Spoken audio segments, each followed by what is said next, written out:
Yeah, and I think I would almost guarantee he's going to be a starter game one in Madison. Okay. Yeah. Because Madison hasn't, from what I've noticed, hasn't signed any fullbacks at all. Sure.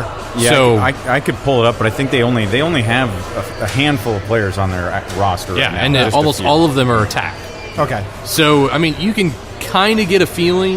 I mean, I don't know if this is the case, but I kind of get this feeling that they know Omsberg's coming in for center back. Yep. They know Manley's coming in at right back. Yeah. So you kind of get this sense that that's why Madison's been signing a bunch of attacking Forwards. players. Yeah, Because yeah. they know that they're going to have our guys, But that's great and everything, and I'm happy that we're going to have guys go down to Madison and kind of get playing time and stuff, but it doesn't fix what's going on with the major league club here. Well, no, Right. and I mean, I think like when you talk about their roster and how, like we mentioned it a few podcasts ago, how the turnover was high, and whether that's unusual or not, we don't need to get into that. But like their senior roster right now is comprised of 19 players, so they haven't really even filled out their full roster as far as salary cap purposes goes. Where it's that number 1 through 20 that really affect your salary cap number. So we haven't even filled that. And what's crazier is you have Molino, Finley, Ibarra. All three technically play the exact same position. Yep. So it's one of those things where they have 19 guys on the roster. They really only have 16 guys on the roster. Well, 17. Because two of them don't even. I mean, they're depth at best. Right. Somebody's depth at best. Well, and the case can be made in that situation is you've got 3 guys. One of those guys could be traded, Well, yes. and get a couple players back. Right. But are they going to do that? Well, and we've talked about this a few times. Finley and Molino are coming back from injuries. Mm-hmm. No one's going to take them. No. So if someone's going to get traded, It's Ibarra. it's Miguel Ibarra. Yeah. And I mean, And Corey was it? Yeah, Corey from True North Elite. Didn't he thought that was going to happen? He thought, and it I still mean, might, but we have a month. yeah. Probably. I mean, once most teams settle down their trades by preseason, Yeah. I don't know. I mean, But wouldn't an Ibarra trade just be like another dagger through the heart of every old school United fan? it would be insane. I mean, I don't know how you do it. I mean, when Christian Ramirez was traded, I would, we talked about this too. I was kind of like, yuck. Yeah. But man, if they got rid of Ibarra now too, I mean, it'd kind of be one of those straws that's breaking the camel's back type situation for a lot of people. Even myself, I think my upset level would increase significantly because it's just, I could see the argument with Ramirez, but with Ibarra, he fits the system really well. And he's such a hard worker. You'd miss seeing him just run up and down that field. And I mean, do you think? And maybe he's not part of the front office's long-term plan. That's possible.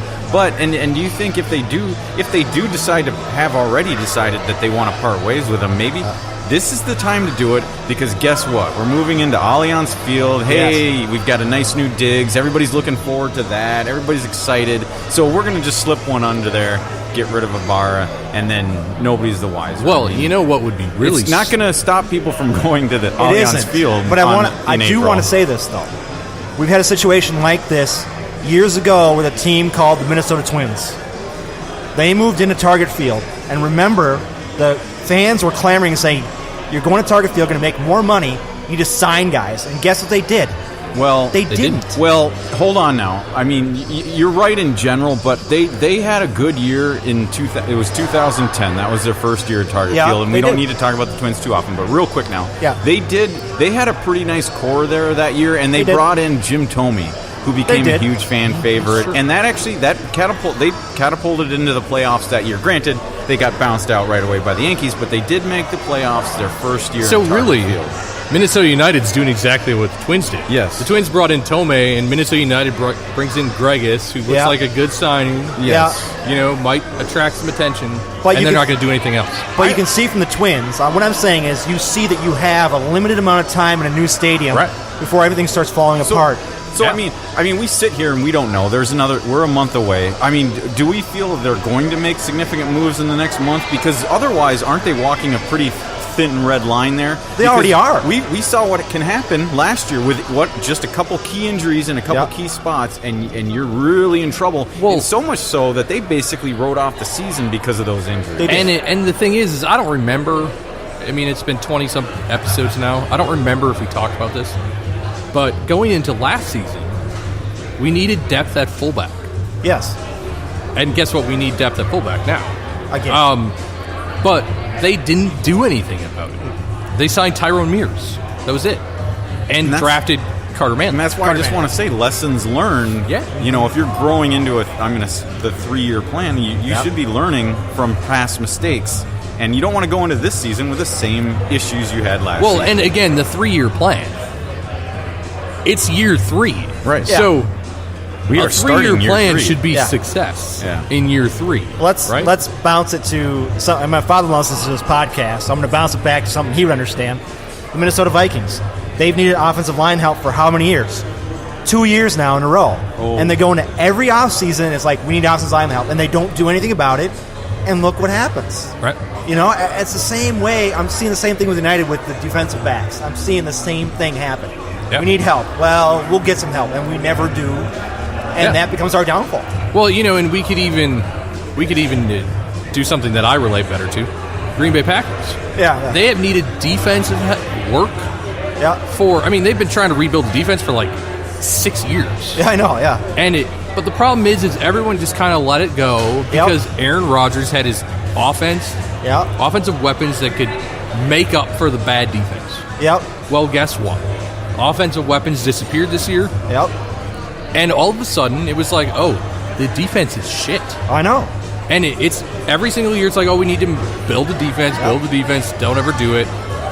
Yeah. And look at Darwin. If we don't get Darwin last year, oh God, there are at least 10 games we probably lose or tie. I mean, he won the Toronto game on his own with his hat trick. So his greatness made up for a lot of mistakes on the defense. Yeah.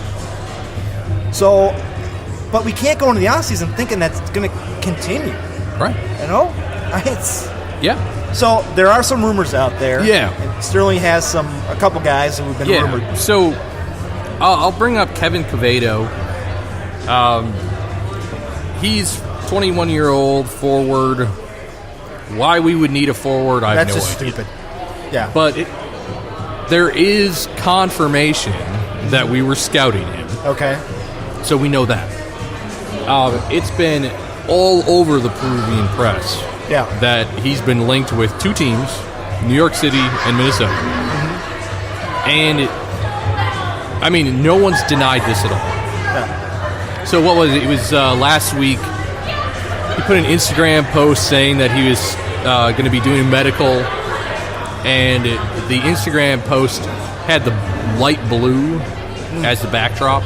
So everyone assumed that was saying it was the team's color. Sure. Well, of course. Technically, we have light blue in our, depending on the shade you want to talk about. Reading the tea leaves here. Yeah. So it's like, it could be either team again. I mean, it could very easily be either team. Now, Jeff Reuter did some digging. In fact, because of our tweet, somebody tweeted him with quoting our tweet and said, "Hey, is there anything to this?" Now, and you call him a forward. If I called him an attacking midfielder, is there a big difference in that? So, I mean, because he has been described as such. Yeah, he's a winger forward. So a winger's attacking midfielder. So Reuter looked into it apparently and said, "Nope, he's not in Minnesota." Sure. That's all he could confirm. Well, so I came across an article dated from the 31st, which is the most recent I've seen, and it was from ESPN, which I personally think ESPN's kind of shitty, but they pointed out that it was actually that he was going to be going for a medical, not that he did go for a medical. So now the fact that Reuter was able to confirm he wasn't in Minnesota, it doesn't really mean anything because maybe he didn't actually go yet. Yeah. So I don't know. It's completely up in the air. There's no new information. Like I said, the most recent rumor I've seen was ESPN from now 5 days ago, 6 days ago. But what's really disappointing about this is, one, he's a forward. I mean, we have Rodriguez, we have Denlati, who's should be back from his injury. Yep. He played at the end of the season. We also have Toy, who's probably going to end up in Madison. Yep.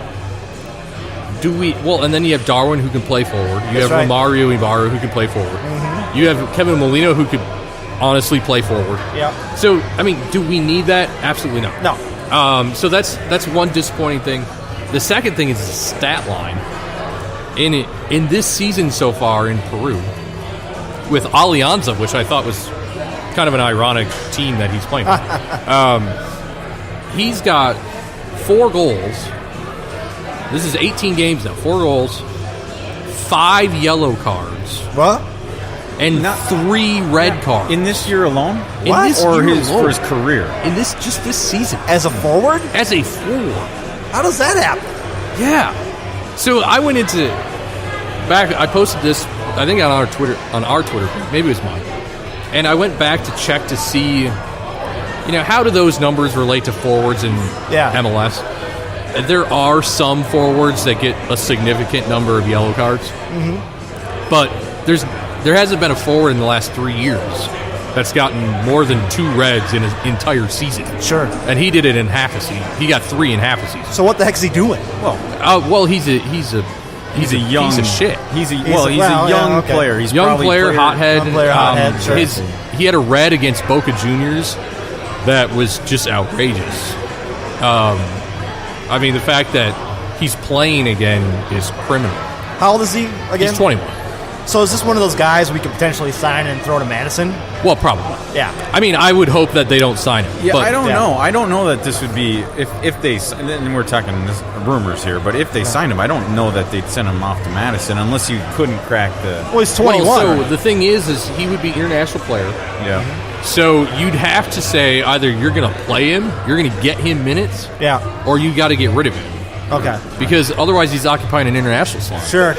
Yeah, maybe it doesn't make much sense. But now I just want to touch on it real quick because you brought it up and you said, do we really need another forward? No.